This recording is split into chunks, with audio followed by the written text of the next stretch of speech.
Hi, I'm Suzanne Sands, the other half of the Container Gardening Expert team, and I'm here to get you through the 7-step process of growing great, amazing, and fabulous container gardens. If you think growing a great collection of container plants, flowers, herbs, and fruits is out of your reach, I say think again. Here is a complete 7-step process. Number 1, get your lighting right. Number 2, get the appropriate soil. Number 3, check your humidity levels. Number 4, water as appropriate. Number 5, monitor your temperature of the environment. Number 6, this may not be an obvious one, but choose the right container. And number 7, add fruits and nutrients as required. Keep in mind that plants thrive in environments similar to their natural habitat. Now, let's go into more detail. 7 key container gardening tips. Number 1, lighting. Plants, of course, synthesize sunlight and carbon dioxide to create food, i.e. photosynthesis. Even in winter, there's still some sunlight required, but of course it's a bit less. When you found a container plant you like or you'd like to grow, determine what kind of environment it's from. Is it a tropical plant, a temperate, or from a dry environment? If you keep your container plants and flowers, herbs in your natural light source during the day, then they have a better chance to survive longer. But if you have a dark corner in your home or your home doesn't get much light, I suggest using a 150-watt bulb, incandescent bulb, and keeping it about 4 to 5 feet away from your plants during the day. Of course, in the evening it doesn't really matter. Plants are used to dark environments. An even easier way to get some light to your plant is to buy a plant stand equipped with a built-in lighting system.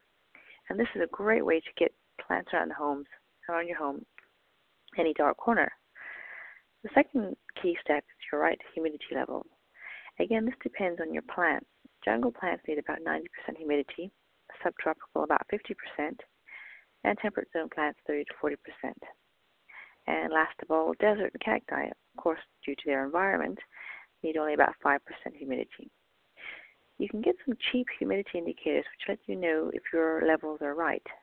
But obvious signs of low humidity levels are dry soils, wilting, and of course, for a high humidity level, you could have a soggy stem.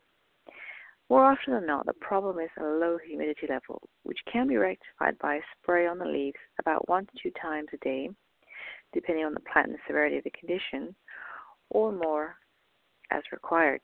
You can also place a plant on a condensation tray, which is just really a tray full of broken stones or pieces just to keep the plant pot above the water and allow the water to just evaporate up through the soil.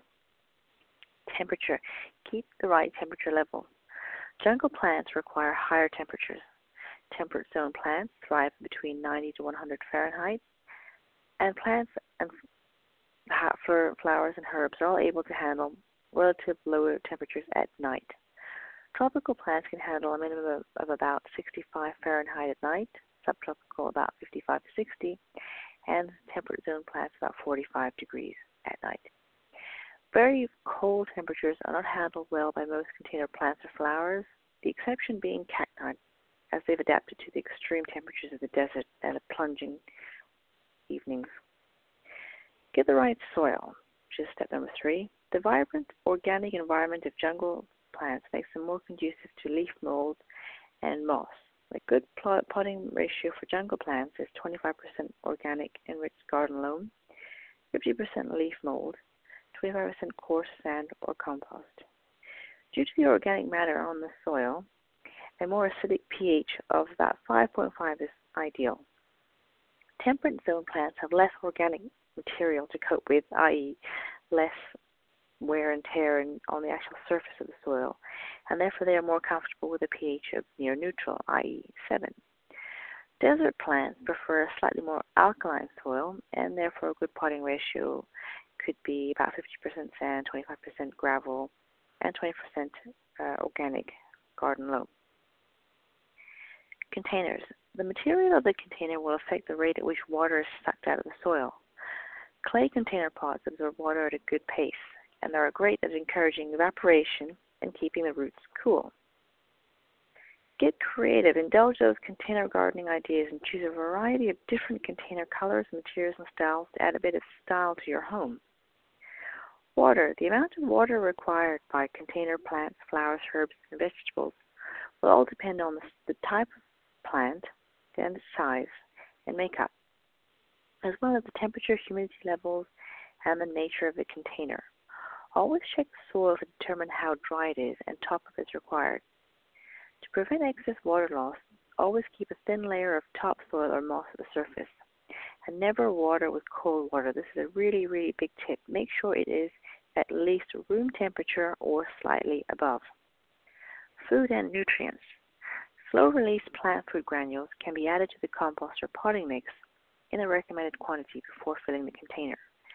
Fertilizer granules can be sprinkled on the surface of the compost and gently raked into the top layer. Pelleted granules can be pushed in about an inch below the surface. Now, some other great uses for container gardens around the home and patio, which you may not have thought of, are to add cosmetic improvements to the home. These can add a lot of value to the resale amount of your home. Container plants can minimize defects in the home. They can also, I bet you didn't realize this, deal with home problems such as smells and excess humidity. They can actually reduce radiation in the home environment emitted from the usual sources such as your computer or your TV. They can improve mood and relaxation, as scientific studies have proven. They can boost your creativity and also add to your interior design theme. They can screen off areas and create living spaces, different living spaces. They can, as scientifically proven, also promote health and recovery following an illness.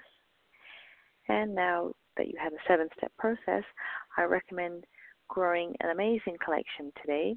You've got 7 key steps to start right away.